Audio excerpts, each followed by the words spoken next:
So then I thought, well, let's talk about women in the Vedic culture. I thought it's interesting because it lets us see how we as individuals and we as a movement reflect what the Vedas teach us about women, and also it brings up another discussion. And the discussion is traditional roles and modern roles and how Prabhupada dealt with that.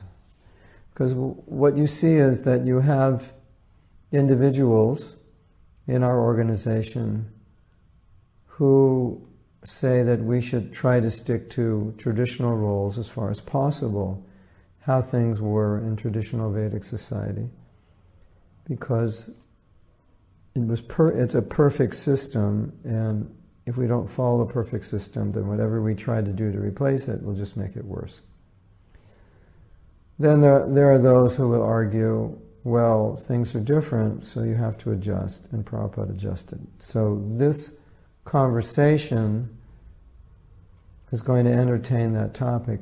It has to, because the position of women today is obviously different than it was in Vedic times. Now, we did a course called Women, Men, and Sexuality in Krishna Consciousness, and it covered to some degree the position of women and the whole idea of the woman's liberation movement. And that also came up in the course on sacred union, why women have pushed for liberation and so forth. So we're going to have to touch on those things to cover this topic. So traditionally, in societies, in society in general, women did not hold a place, how should we say, well, they didn't hold the same place as men. And it was not always that they weren't qualified to hold those positions, but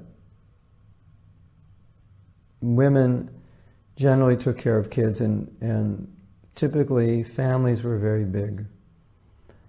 I was just reading something that one lady said. He said that a few hundred years ago, many of the women had 10, 15, 20 children. So there was obviously no opportunity for them to do anything other than take care of kids. And she was making the point that it's not that women weren't qualified, but throughout much of history, women were raising children. So even if they were qualified, they didn't have time to do anything. Now, if you study Mahabharata, then you will find that Draupadi, she was managing much of the kingdom, the finances and other things. Especially if the men were away during war, then she was managing a lot of it. And another thing that was pointed out that's quite interesting is to understand the nature of queens, that they were married to men who at any day could die in battle, because battle was kind of a constant, or it was fairly constant. So they had to be quite strong to live through the reality that their husbands or sons could be killed. So they were strong women. And there's a temple in, where is that place? It's just outside of Jagannath Puri. It's called the Sun Temple. It's about, 40 miles away. I forget the name of the city. And there's carvings on the outside of this temple that depicted what life was like in the kingdom. And it showed women fighting bears or huge animals. And I asked the tour guide, and he said, yeah, the women in these Kshatriya dynasties, these women were very strong. So sometimes they were needed to do these things, and they did it. But typically they were artists, dancers, housewives, So it's not that women couldn't do some of the things that men were doing, but socially it didn't fit within that system. And so they had more specific roles. And throughout the history of India, things changed, and sometimes women had more freedom and sometimes less freedom. And as you might know, that in Vedic times, women weren't given initiation, so their husbands became their gurus. Even sometimes husbands at later points initiated their wives.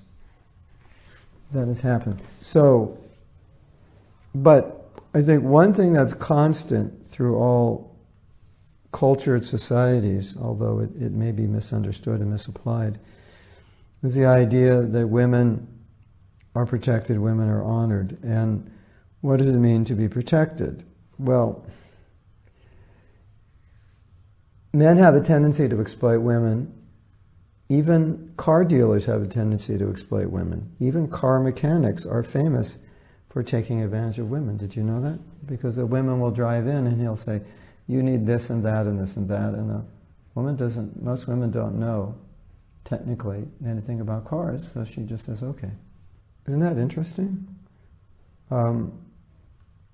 So we're not just talking about keeping women safe in the sense of keeping them chaste, but you can see practically that even in the business world sometimes they will be taking advantage of, or men will try to take advantage of them if they feel they can be taken advantage of. Now, Prabhupada said women are soft-hearted. And soft-hearted, in this sense, he was referring to, I believe, it seems within the context, he was referring to that they're trusting. Generally, if you have the tendency to cheat, you think other people are cheating. And if you don't have the tendency to cheat, you tend to trust people. So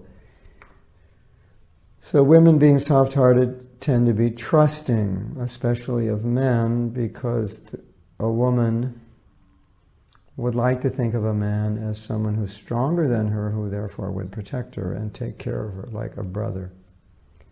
So it's natural for women to think that way. And so sometimes men take advantage of that. Now, Prabhupada said that part of what was going on with women's liberation is that women wanted to have the same freedoms as men, and men were using that to their advantage to exploit women sexually. So, men are free to have sex, why can't we be free? So, traditionally, the value of a woman, one of the greatest values of a woman was chastity. Her chastity, that before she was married, she wouldn't have any boyfriends. So she would marry as a virgin, and then she would stay with one man.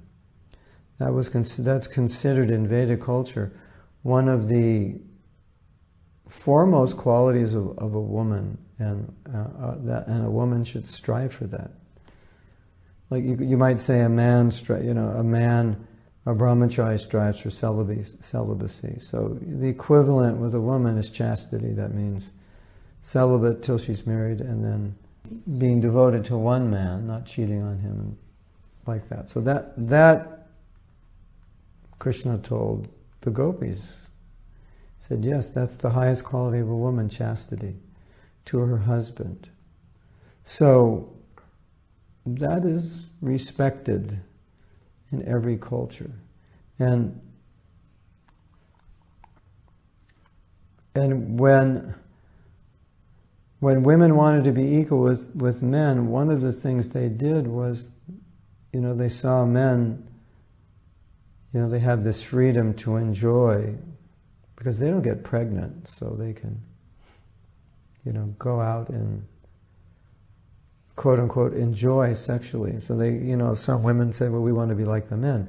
So the men took advantage of that, because that way the women were more open to be unchaste, and then the men could exploit that. And so when we talk about protection, traditional protection you hear from Manu Samhita, which sometimes women have a difficult time dealing with, especially when they first come to Krishna consciousness, where it says, protected by the son, protected by the father, the husband, and the son. And so, well, what are they being protected from? Well, one of the things they're being protected from is men who try to sexually exploit them. So then we go back to the idea that women are soft-hearted. And so they think the man actually loves them and wants to take care of them, when often the case is the man's only interested in sex. So he'll say nice things to allure them, and he'll do nice things to allure them.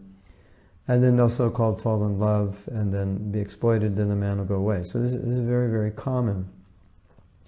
So when we talk about women being protected, one of the main things in traditional society that we're being protected from is men who would sexually exploit them and then leave them. So when we say protected by the father, then the father would make sure he finds the right husband. And then the husband, he would, as Prabhupada said, it's like he would guard his wife like a valuable jewel, so that he would hold close to his chest. So he would protect her. One of the ways he protected her was by taking care of her nicely. And when a woman is happy with her husband, then no man's going to take advantage of her. She wouldn't allow that. And one of the things that I've seen, especially with young girls, is that oftentimes they get caught in this trap of thinking that men actually love them and are nice when the men are not capable of loving and taking care of them and being responsible. And the women don't always understand that. And then they become attracted to that man. So one time they were talking about women being less intelligent. So we hear this less intelligent thing, and then the women get confused. They say, what do you mean? You know, I got better grades in school than most of the men. I'm better in language. I'm better in this and that. And that's not what Prabhupada was referring to. I was just reading today that said that women have smaller brains because generally they're smaller, like 10% smaller brains than men. But there's a certain part of the brain where they have more brain cells. So even though the brain's smaller, there's more brain cells, and that's the part of the brain that deals with language. So generally we find that women are better with language than men. Interesting.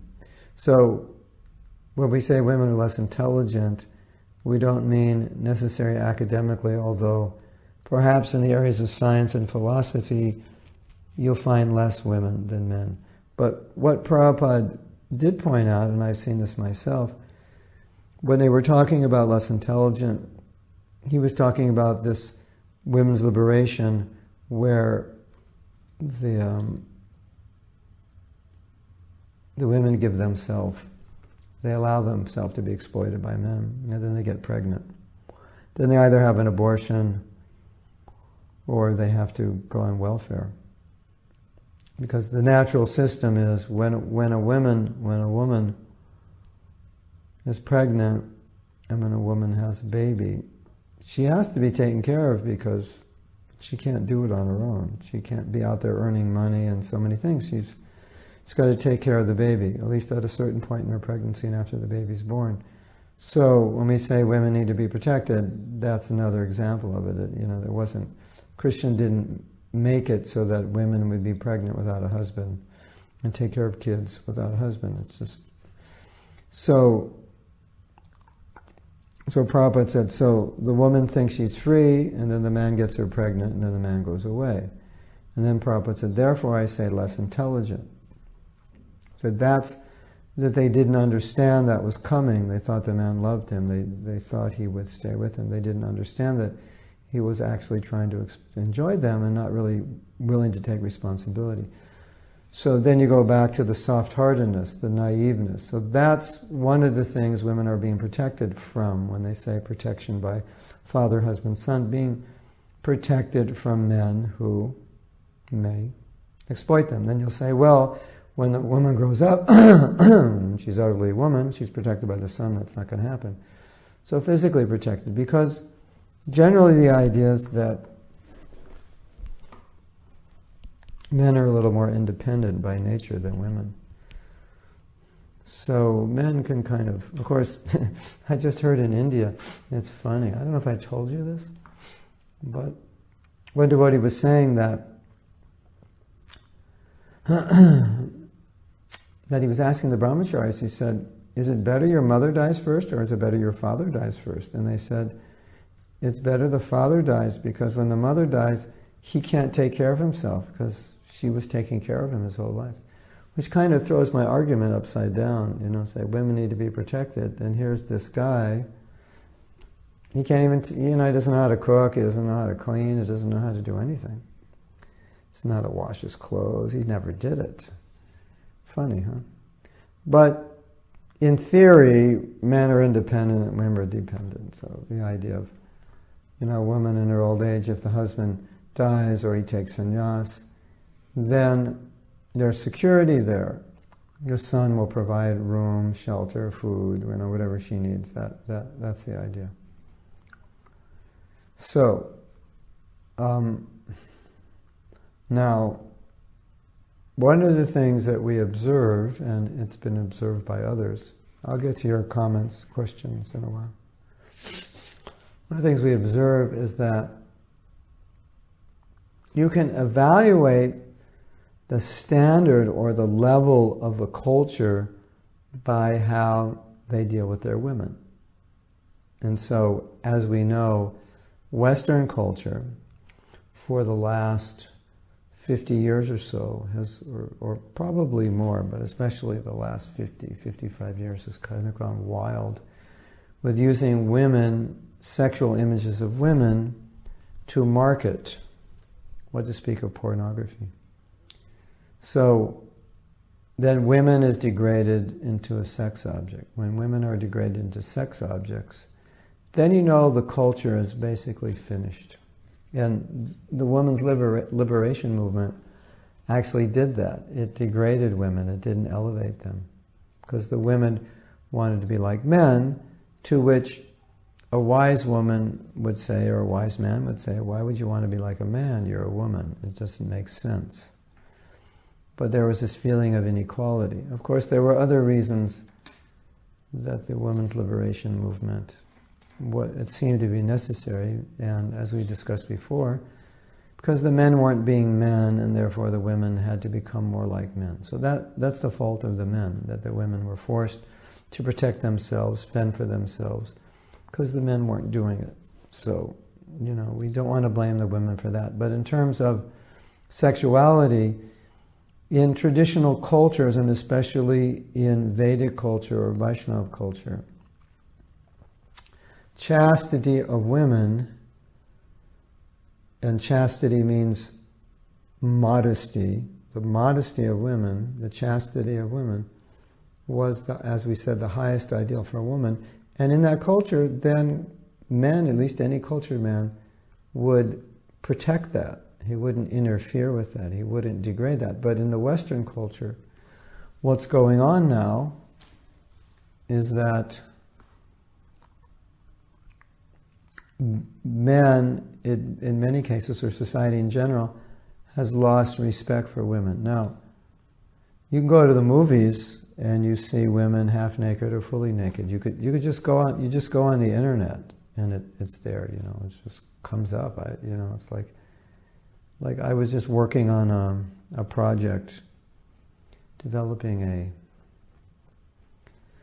PowerPoint for an introductory course. So I would have a concept, and then I'd go onto Google Images. I'd type in something that would be similar to the concept and see what images are there. So I have about 100 slides. And invariably, there'd always be some half-dressed woman or fully naked woman that would come up. About every 4 or 5 searches it would come up. And that just demonstrates what I was searching had nothing to do with that, but it demonstrates what's going on in the culture, what's in everyone's mind, that people don't understand, they don't have an idea of the value of honoring women and the value of protecting women. So, in Indian culture, for example, you could see a shift in the last 20, 30 years, which is very clear, and one of the ways you see the shift is just in how women dress, and then you also see that in the movies. So now, where was I? I was somewhere, I don't know, I guess I was on YouTube and there was an ad or something, or I was looking at something and I looked at the wrong thing, and it had a scene, I don't know what it was, but it was Indian, but it looked like it was from Las Vegas. And the women were hardly dressed. I don't know if you've ever seen pictures of these dancers in Las Vegas, but they're not well dressed. And so the same thing was in India, but like 20 years ago, you couldn't see that. That wasn't allowed, it was illegal. When I was in South Africa, I don't know about now, I was in South Africa in 1981, pornography was illegal. Completely, you couldn't get it, you know. And a lot of, you know, if movies were shown in movie theaters, a lot of the scenes, you know, sexual scenes were cut out. They just didn't want it in people's consciousness. So that's what you get in traditional cultures. In, I think I told you this long ago, but I'll remind you, around 1910 or so, whenever the first motion picture camera came out, it was the early 1900s, they fixed the camera onto the front of a trolley car. And the trolley car went driving down Market Street in San Francisco. So it's there on YouTube. If you want to see it, just do like camera on trolley car in San Francisco or something like that. It's quite interesting to see because you see what San Francisco was like at the turn of the century. I think, yeah, it was, you know, it was just when automobiles were first coming out, whenever that was, because you see there's automobiles and there's horses and carriages, so they're both on the road. It's kind of wild. It looks like India. But one of the interesting things that you find in that is that all the women were fully dressed from the neck. They had dresses which had collars that went right up, covered their necks. Long sleeves, it looked like covering half of their hand, and then the dress went all the way to the ground, and most of them, I think, were wearing boots. You could hardly see. And they may have been wearing hats also. So their bodies were covered completely. That was just normal in America in those days, the turn of the century. That's just how women dressed. That's traditionally women always dress modestly. You know, in any culture that could be called a culture, there's always some kind of segregation of sexes, some kind of modesty between male and female. That was just how you would evaluate any culture that could be called culture. And now, as we know, we don't really have culture in many countries because, and you talk about this stuff and people just complain. They say, what's wrong with you? You talk about any kind of segregation of men and women, proper dressing. It's just, they don't understand it because they've lost culture. So, the sign of Vedic culture is there's strong protection of women so that women will not be exploited by men because men have that nature to exploit. And the wonderful thing, ladies, is that if you don't let the men exploit you, they won't. If you do, they will. It's their nature. So, chastity is so important because it causes the men to be chaste also because they can't do anything because there's no one to do it with. Of course, in Vedic culture we learn that there was prostitution, and you all think, well, why was there prostitution? It maintained the virginity of all the women, because if a man couldn't control himself, there was a place to go.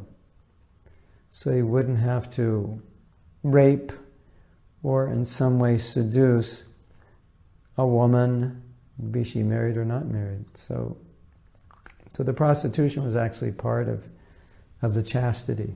So the point is, if women don't give in, then the men, it helps them control themselves. If the women give in, it's very disturbing. When I was going to college, it was at a time when it was this whole free sex movement, and you know, we have the word promiscuity. And basically what was happening is all the liberated men and women, their liberation, their freedom was, you know, to become free from the chains of the previous generation and all their morals and taboos and restrictions. And so one of the things that just got thrown out of the window was sexual restriction. And it created a very, very disturbing atmosphere, because we understand that education, one aspect of education, or when you're being educated, brahmachari means student. And in many, many places in the world, in traditional education, there were schools for boys and there were schools for girls. So, in the generation I grew up, of course, there was co-education in many places, but this sexual freedom just was such a disturbance, because it was like once the women give up their chastity, the men, they're always ready. The men are they're like, I hate to say it, but men are a bit like animals, sexually. And Prabhupada, he mentioned when he was young that in the culture he grew up, it wasn't proper for men and women to publicly associate, to talk to one another and so on. And he said that, the men would have liked to speak to the women, but it wasn't allowed, so they couldn't do it. And, for example, in Indian culture, traditionally, of course now it's changing, is there was no divorce. It just, wasn't anything anybody really considered. So, because it wasn't allowed, nobody did it. You just, you had to figure out how to make it work. So in the same way, if women are chaste, the men have to wait till they get married, so then they'll deal with it, So now, let's look at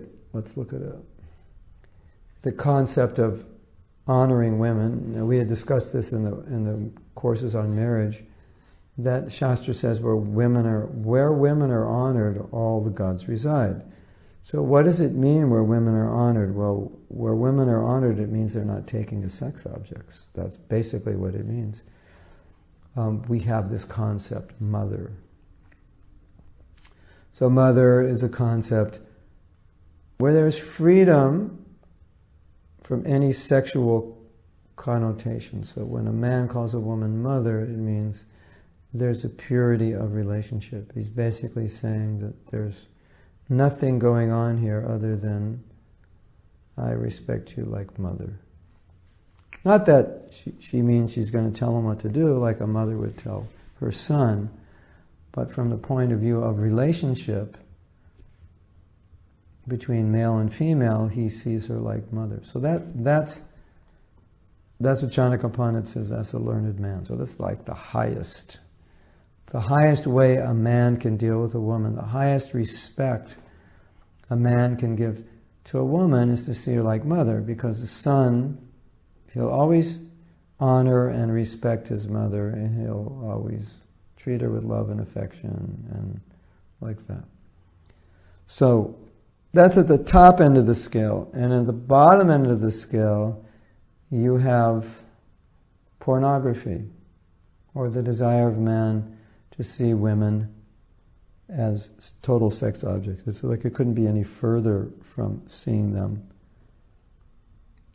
as mother. And so our society is, from the Vedic times, mother has just come down, and now pornography is available everywhere. Any phone you can get it, any computer you can get it.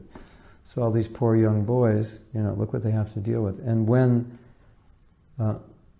they start looking at pornography, then that whole concept of women as mother is completely thrown out the door, totally, because it's the complete opposite. And when they're trained to see women as sex objects, then it's very difficult for them to see women as mother, because no one ever talked to them about that. No one ever suggested that. There's no, in the media, in the culture, you don't get the idea that women are mother. You get the idea that women are meant for man's enjoyment, sexual enjoyment.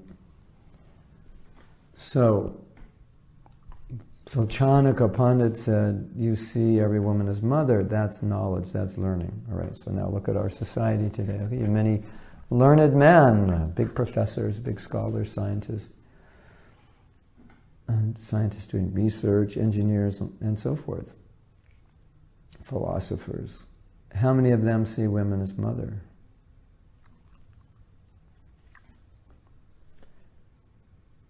Do any of them see women as mother?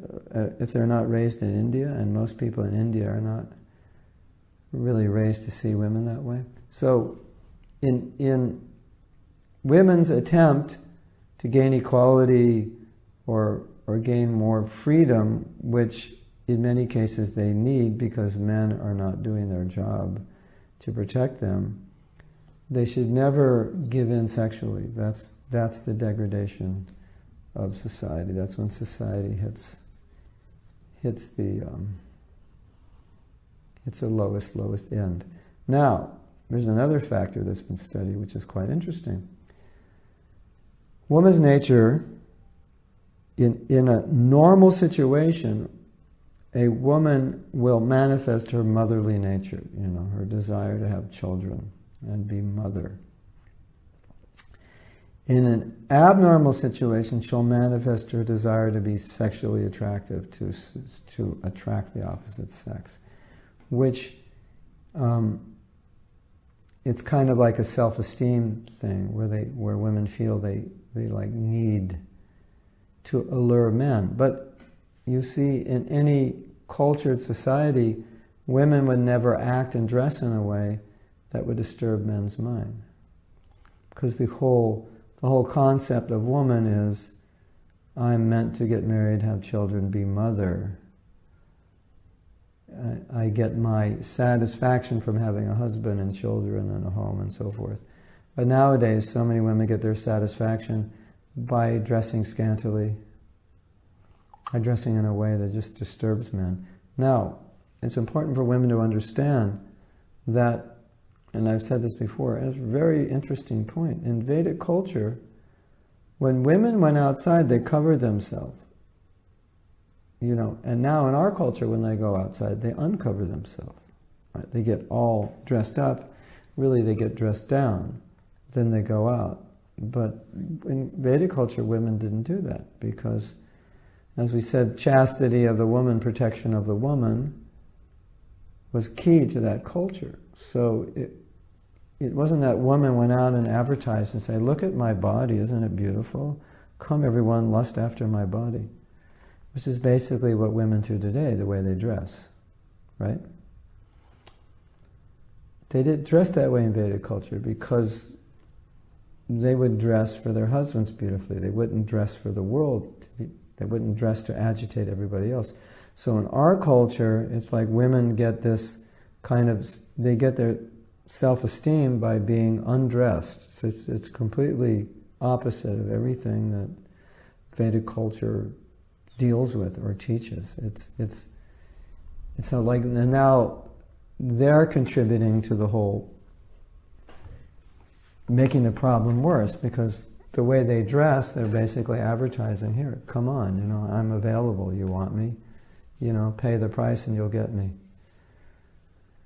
So today, kids are having sex, 13, 14, at least half or more will have sex in high school.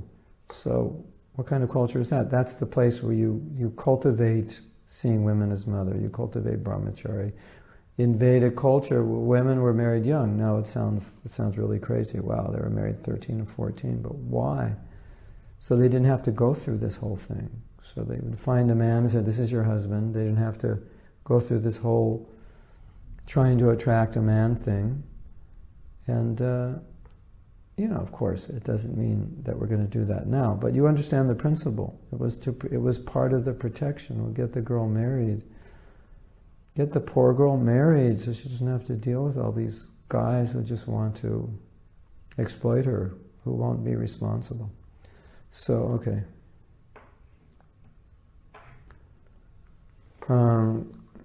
Let's look at, there's so much to say on this.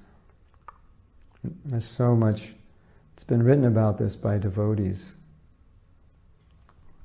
And Atmananda has to go. That means his translation work is gone.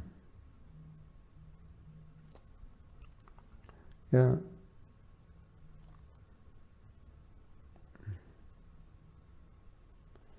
Yeah. So Anisha says sometimes a man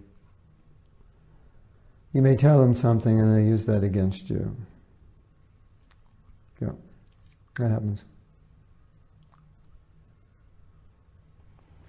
Or convince you to not do things. I mean, how many stories are there of guys who get girls drunk and then rape them? You know, their girlfriends, or they call it date rape. I mean, I don't want to go into other kinds of rape. It's just sick. Sometimes women get allured into jobs and then they get attacked sexually and they get kind of caught in situations where against their own will they're prostituting themselves. I mean, this is what's going on, because look at the quality of the men. So it's up to the women to maintain the quality of the men. Wow, Saradia's calling. I can't talk. Sorry. So, you like that ringtone? It's very dramatic and noble. I feel like I'm in a kingdom. I'm being called by the king. So, noble men, great men, strong men. You don't, and then women have to fend for themselves. They want to be like men, and then men exploit them. And it's like so. So what do you do in a situation like in ISKCON where girls come to Krishna consciousness unprotected? Prabhupada said that when girls come to the temple, they should be treated like daughters. But who did Prabhupada intend to be giving that protection? Well, there's a nice story. I told this story before, but not all of you heard some of the classes a few years ago. There was a time in ISKCON, and it's very weird and kind of disappointing, but there was a move by some of the sannyasis to... The sannyasis who had a lot of brahmacharis at this point in time were thinking that the more women that come to Krishna consciousness, the more possibility that is for men to get married, and they didn't think it was a good idea that men get married. So they proposed that all the women in ISKCON would go to Australia. And you think, come on, that's weird. That was a GBC. I think that passed the GBC, if you could imagine how... You know, Kush, you think things are bad now. Imagine if you're in Mayapur and then when they read the resolutions, it says, resolution number 1176, all women, no women will be allowed to live in temples except in Australia. And this was at a time when a third of our temples were brahmacharinis. You know, so if you had 100 devotees in a temple, 30 were women. I mean, we had huge numbers of devotees in our temples before Prabhupada left. So, you know, you always had 10, 20, 30 women in a temple. Some bigger temples, you'd have more. So they went through after they would write their resolutions, then Prabhupada would read them. So he was reading through all the resolutions and he came to this one and he just stopped. And the devotees, I guess they understood that he didn't approve of that. And I'm sure some devotees probably had gut feeling that was the wrong resolution. So I think it was Satsurumar said, so you don't like that or something, you want us to take that, repeal that resolution. Prabhupada said, I just want everyone to be Krishna conscious. And there was another situation where unwed women with children were living in temples. And I don't mean to say this as a managerial statement, but just as a philosophical one. And then Prabhupada said, you know, he wants to give everyone the opportunity to practice Krishna consciousness. So he wanted Krishna consciousness to be open to everyone. Is it practical for women to live in temples if they don't have a husband? Probably in most places in ISKCON today it's not practical, they don't have facility, but I think at that time in Los Angeles they had a lot of apartments, so a lot of women could do that, and they had nurseries, so women could do a lot of service. So my